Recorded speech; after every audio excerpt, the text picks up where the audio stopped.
not something we think about too often, but just about everywhere we go and everything we do relies in some ways on truck deliveries, from office and medical supplies to groceries and water bottles. But these days, the trucking industry is losing drivers faster than they can replace them. And as Tina Martin tells us, the shortage could eventually have us all in a bind. Before he hits the road, side marker light is working. French Barton has a routine. He's been a trucker for more than 20 years. And look at my brakes here. It's kind of something that every little boy my age, my generation grew up wanting to do. But these days, that's not the case. There's a trucker shortage, and Barton can understand why.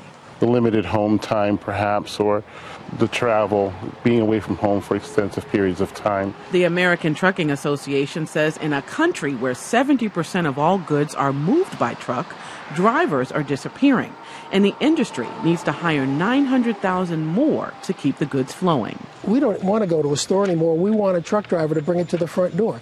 So that's really diluted the driver pool. Ed Rodricks with the Massachusetts Trucking Association says at a time when e-commerce has driven up the demand for deliveries, retiring drivers aren't being replaced, even though the average trucker earns $53,000 a year.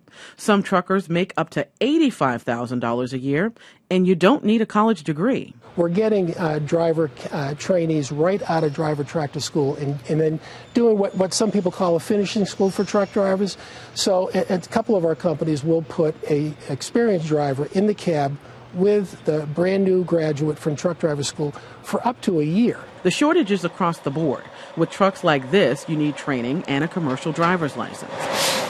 But to drive this delivery truck, you only need a driver's license. Has it been tougher to get someone to drive a truck like this? Absolutely, yeah. It really has. John Milo with Roach Brothers says increasingly people want their groceries delivered, but finding drivers is a constant challenge. If someone were to come up to me and say, hey, listen, I'm a driver, I'd love to get involved in the business, we'd hire them in a minute. Ed Rodricks says Massachusetts could be particularly hard hit by the shortage because 93% of goods consumed here are delivered by truck.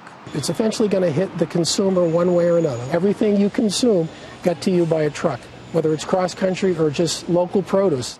Because this old way of doing business may be more important than ever in this new economy. Tina Martin, WGBH News.